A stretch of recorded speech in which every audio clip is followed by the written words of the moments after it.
Dun dun dun dun, and welcome to a special premiere series of In the Library of Graphic Literature with your favorite mistress, Luna, and your host, Wallace Ryan. Yay! Woo! Well, we have a world premiere here today of the first. We're the first YouTube show to feature this book, mainly because I did the lettering for it. And just hand me that comic. It's from the same team that brought you Nobody's in Control from Black Mask. Patrick Kindlon, Paul Tucker, my good buddy, and me on the lettering and sound effects.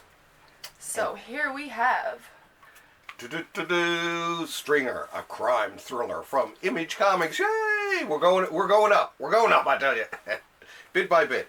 So this case, Paul and I got these ourselves yesterday.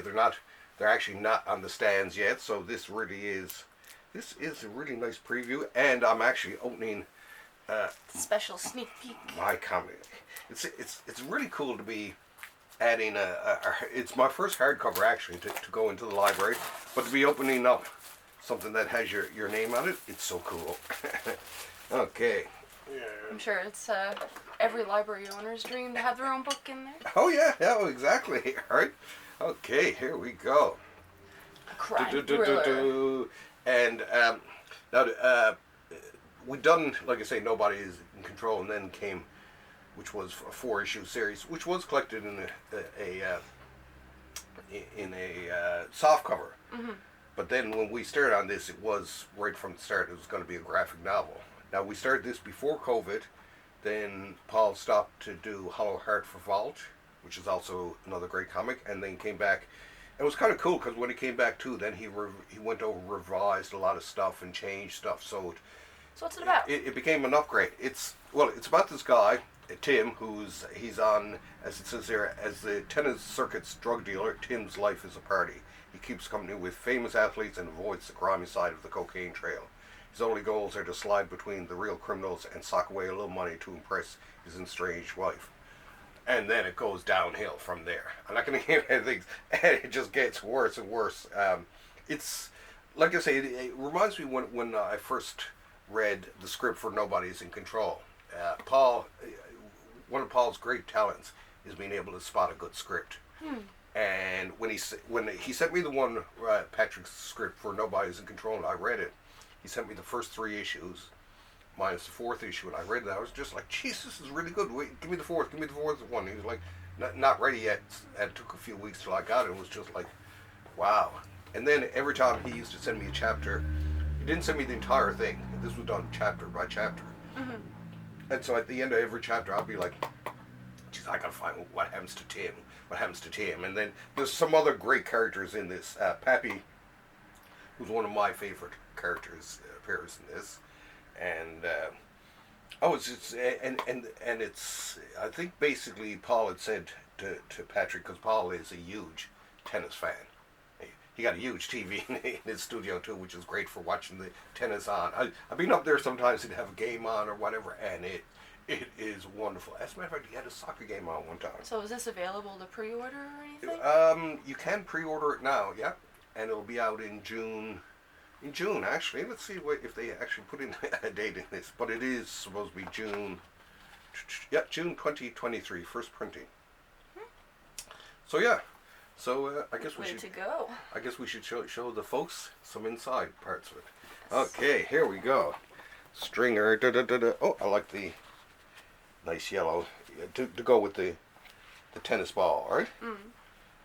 And I like Paul's inner designs like that, the tennis court stuff, like the scorekeeping.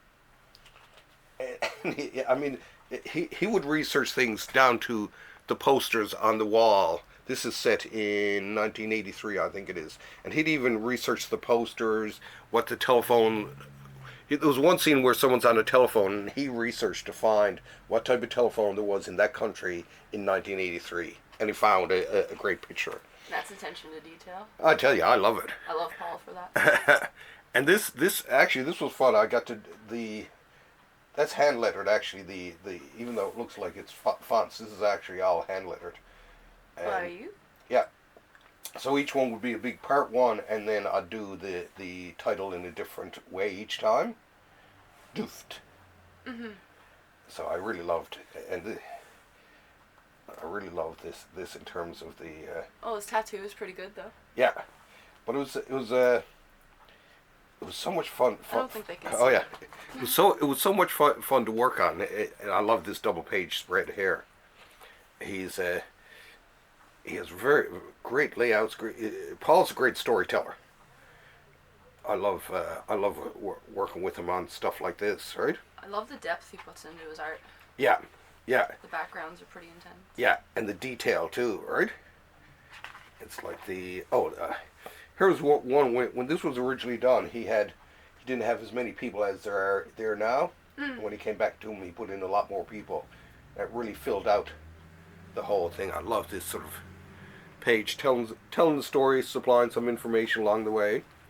Some good storytelling thing. Now I'll zip ahead so we can. I don't give away. Oh, here's the part 3 witness. I love these big opening scenes like that. I right? like the color palette he chose too. Yeah. Oh yeah. That's the other thing too. With Paul, he really does. I mean the It brings out the era of the time. yeah, and the coloring is just as important as the as the inking and everything else. He really puts everything into it. I always like this. Oh, that's beautiful. It's a work of art right there. And I love seeing this thing here. I'm just hyping Paul up here. And this thing, like this zoetrope he got here, and yet it still remains readable. Well, also to the placement of the word balloons coming across and doing the spiral right to the middle of this. It's very creative.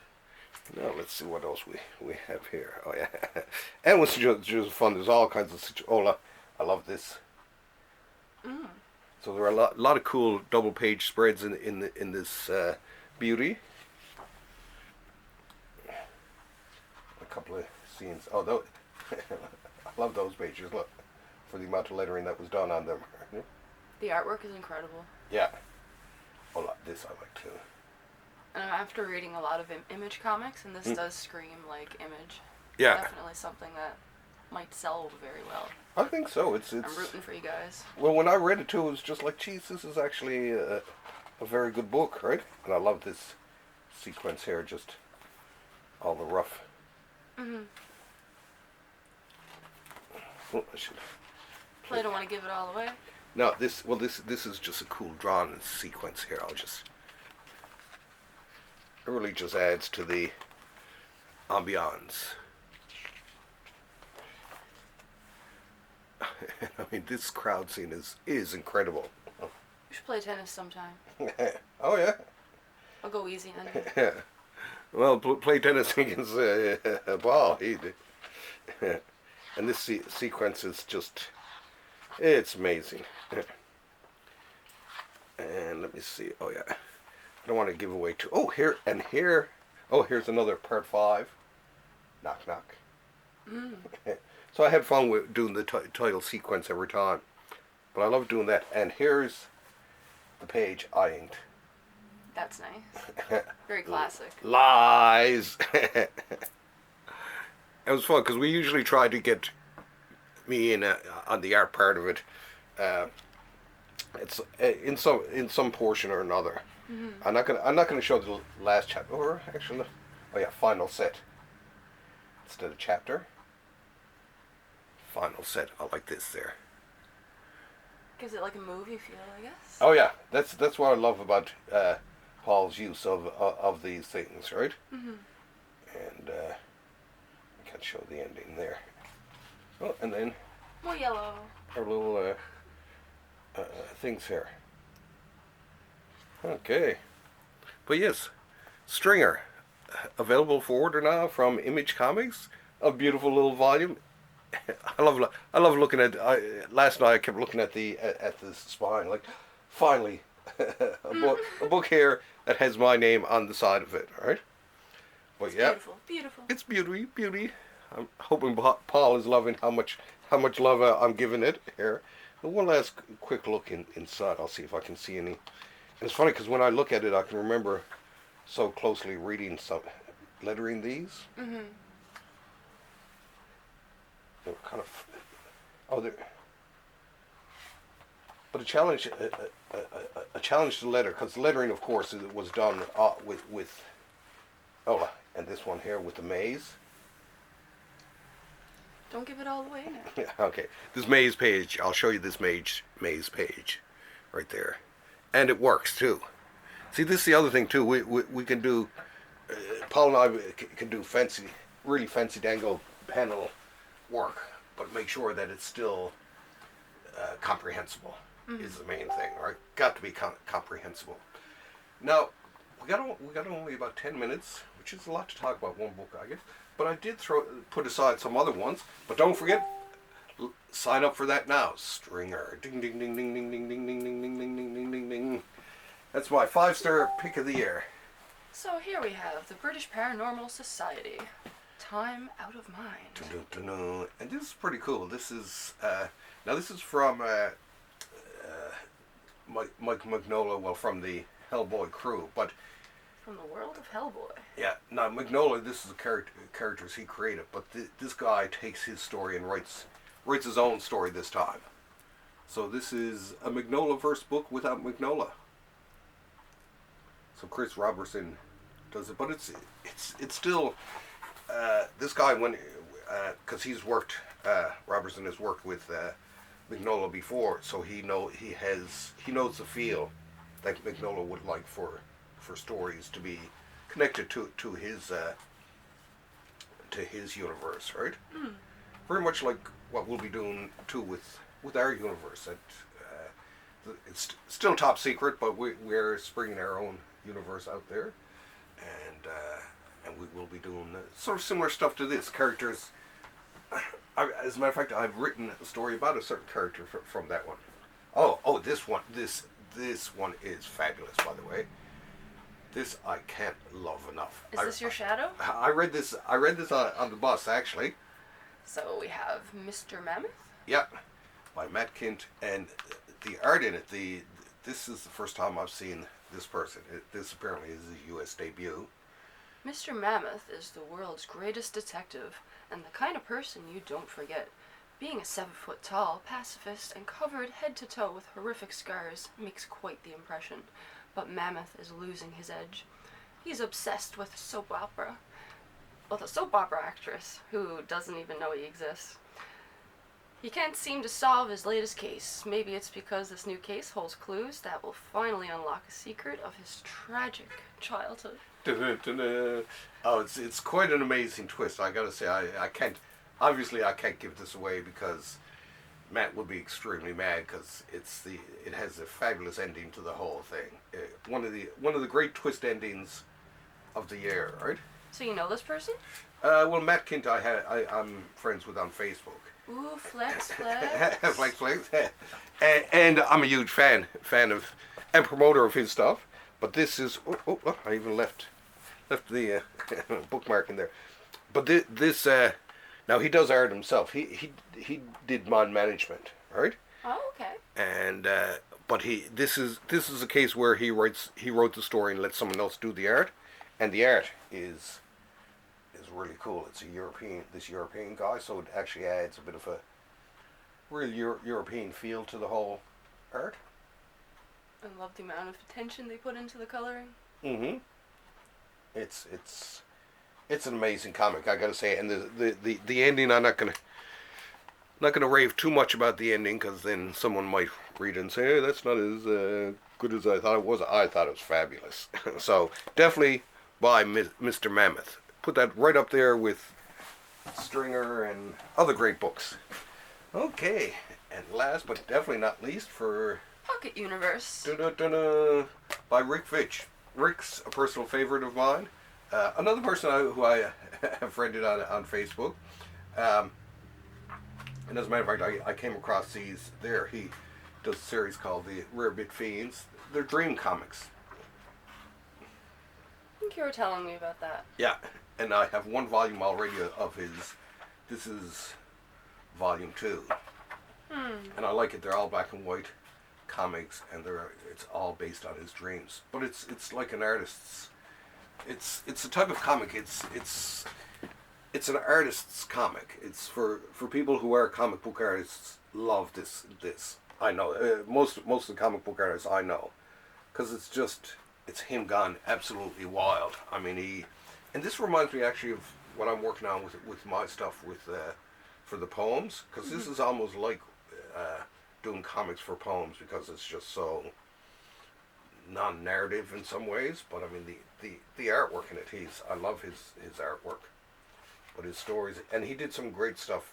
He worked on Swamp Thing with Alan Moore in the 80s, some amazing stuff. He did a series called Bratback, which is one of the sickest comics ever done on sidekicks. You have to read it sometimes. And The One, which was an amazing comic. But this, as soon as I heard that he was putting out these in sort of small little hardcover volumes, and I mean, this was, what was it? It was only like $25, $30, something like that. It was just like, well within, a great price, right? So this is the second one I've had. The other one I got in October. Actually, I took it to St. Pierre with me. I read it there. But just, I mean, the stories just go from nowhere to nowhere to nowhere. Just and it does, but that gives it the dreamlike feel. It really does. When you finish reading this, it's just, you got this otherworldly, swirly feeling to yourself. I dream about it. So Pocket Universe, it must be had to be appreciated. Oh, I don't think I showed enough of the insides of it, but definitely run out and or order one online directly from Rick. And he's coming out with the other volumes of it, so I'm going to pick up every single one of those. I see. So well, this was fun. We got to have our world premiere. So I'm going to post this actually as soon as we're finished, and let people have a look at Stringer, and get out there and pre-order it now, and pre-order it in huge numbers, right? Yes. Okay, that being said, I guess same time next week. Stay safe. Okay, thanks for having us over. Bye.